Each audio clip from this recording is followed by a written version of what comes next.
Hey Falcons fans, I've got some exciting updates just for you. There's a lot to unpack today, including some intriguing rumors that are making waves. So let's dive right in. Don't forget to hit that like button and join our community of fans who are eager to stay informed. What if I told you that one of the top quarterbacks in the NFL might soon be teaming up with A.J. Terrell in the Atlanta secondary? That's right. Jalen Ramsey and the Atlanta Falcons are no longer just a rumor. This narrative is gaining traction and sparking excitement among fans who are eager for a stronger defensive identity. But this potential blockbuster move isn't just about big names or impressive resumes. It's about timing, relationships, and strategy. Stick with me, and by the end, you'll see why this moment could be a game changer for the Falcons' future. Let's explore what makes this possibility so compelling. First off, the connection between Jalen Ramsey and Falcons coach Raheem Morris is real and undeniable. These two are not strangers. They forged a strong bond during their Super Bowl run together 3 seasons ago. That kind of chemistry isn't just locker room chatter, it's a crucial factor when a team is looking to make significant changes. Ramsey's respect for Morris, and vice versa, puts Atlanta on the short list of teams that not only could but should pursue him. Now consider this. The Falcons' secondary is arguably their biggest weakness. Pairing Ramsey with A.J. Terrell wouldn't just be an upgrade, it would be a complete overhaul.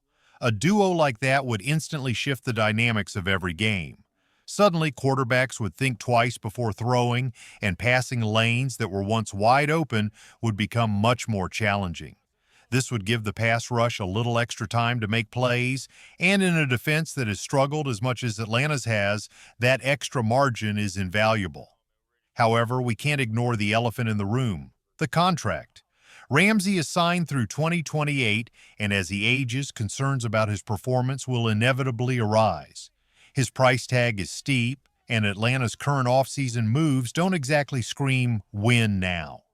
In fact, everything about this offseason suggests a team that's taking a cautious approach rather than revving up for immediate success. Just look at the trend. The Falcons have let key players go and have been relatively quiet in free agency, with Leonard Floyd being their only notable addition. Even that felt more like a temporary fix than a bold statement. Then there's the quarterback situation. Kirk Cousins arrived with a lot of hype, but now the focus is shifting to Michael Penix Jr., the second-year quarterback who seems to be the real long-term plan. The Falcons are clearly thinking ahead, possibly trying to gauge how far Penix can take them before they fully commit. So how does Ramsey fit into this future-focused strategy? That's the tension that makes this moment so intriguing for the franchise. On one hand, Ramsey could be the missing piece that helps the Falcons speed up their timeline. On the other hand, the cost might contradict the reset they're quietly working on. This situation is more than just a player transaction, it's a pivotal moment for the Falcons. We're at a philosophical crossroads here. But let's be clear, if the Falcons want to make a real leap forward, they need to tackle their defensive weaknesses. This is where things get even more strategic. Even if Ramsey doesn't end up in Atlanta, the team must make the most of the upcoming draft, especially when it comes to edge rushers. All signs indicate that finding an edge rusher should be their top priority. But what if the draft board doesn't fall in their favor? What if their top targets are already off the table? That's why the Falcons are putting in the work.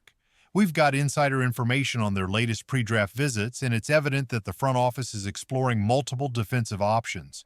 They're looking at players like Texas wide receiver Isaiah Bond, Tennessee edge rusher James Pierce Jr., and Georgia offensive lineman Dylan Fairchild, among others. Here's where it gets clever. Even if they grab an edge rusher early, they might look to double down on day 3 of the draft. That's how urgent this need is. Let's talk about some sleeper picks that could make a difference. 3 names stand out. First, there's David Walker from Central Arkansas. He may have a smaller frame, but he's explosive off the line and has incredible footwork, likely thanks to his soccer background. He racked up 30 sacks in 3 years. Then we have Barron Sorrell from Texas. He's taller and more power-based, but he brings excellent hand placement and versatility, making him a candidate for that 5 technique spot when needed. Finally, there's Colin Oliver out of Oklahoma State. He has pure burst and speed. While he might not be your typical every down player, put him in passing situations and he'll wreak havoc on quarterbacks. Now imagine this scenario.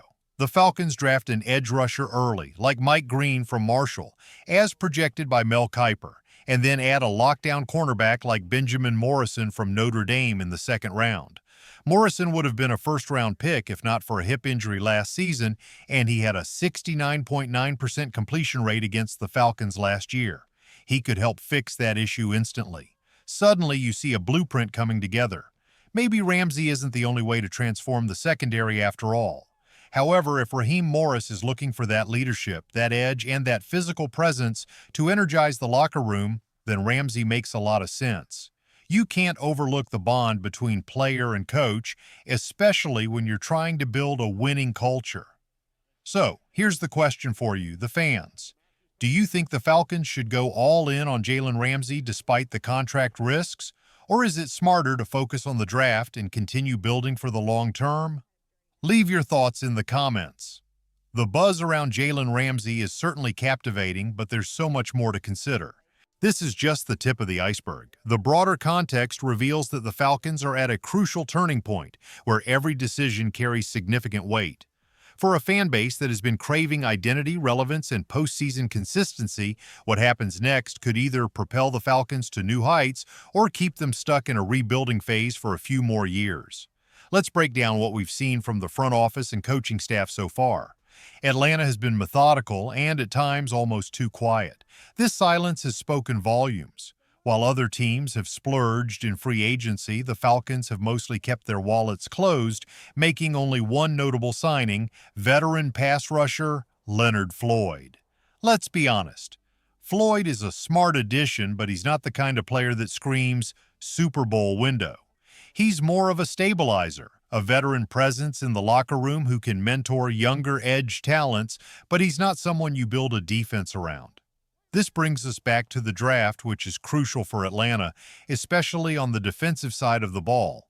Last season, the defense didn't just underperform, it collapsed. They ranked near the bottom of the league in completion percentage allowed, highlighted by that brutal 69.9% stat that Mel Kiper pointed out. That's not just a flaw, it's a full-blown liability that opposing offenses exploited week after week. So where does that leave Raheem Morris and GM Terry Fontenot? They're in a pressure cooker, and the draft is their escape valve. Whether or not they land Ramsey, they can't afford to miss on their top two picks. Kiper's projections of Mike Green and Benjamin Morrison aren't just interesting, they make sense. Green brings disruptive speed off the edge, while Morrison is the physical, technical press corner that Atlanta has been missing since its last dominant era. However, if one of them slips through the cracks, the front office better have contingency plans in place. Day 3 of the draft can't just be about adding depth. It has to produce impact players. That's why names like David Walker, Baron Sorrell, and Colin Oliver are so intriguing. These aren't players you draft to sit back and learn. You're bringing them in to rotate immediately, especially with current pass rushers like D'Angelo Malone and Arnold Ebiketie entering their contract years. Atlanta has a chance to refresh this entire group with new, affordable, high-potential talent. And let's not forget about the offensive side of things. Pre-draft visits show that the Falcons are still doing their homework on players like Isaiah Bond and Dylan Fairchild, indicating that the team is keeping its options open. This is a smart move, considering how unpredictable the first round can be. You get the sense that nothing is off the table.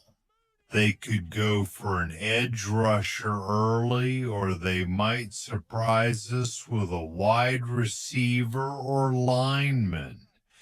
If Ramsey comes in, that just frees them up to select the best player available. So if you had the power right now, would you trade for Jalen Ramsey and aim for a quick turnaround in 2025? Or would you hold the line and let the young core develop for another year? Let us know your thoughts in the comments. And don't forget to hit that like button and subscribe. Go Falcons!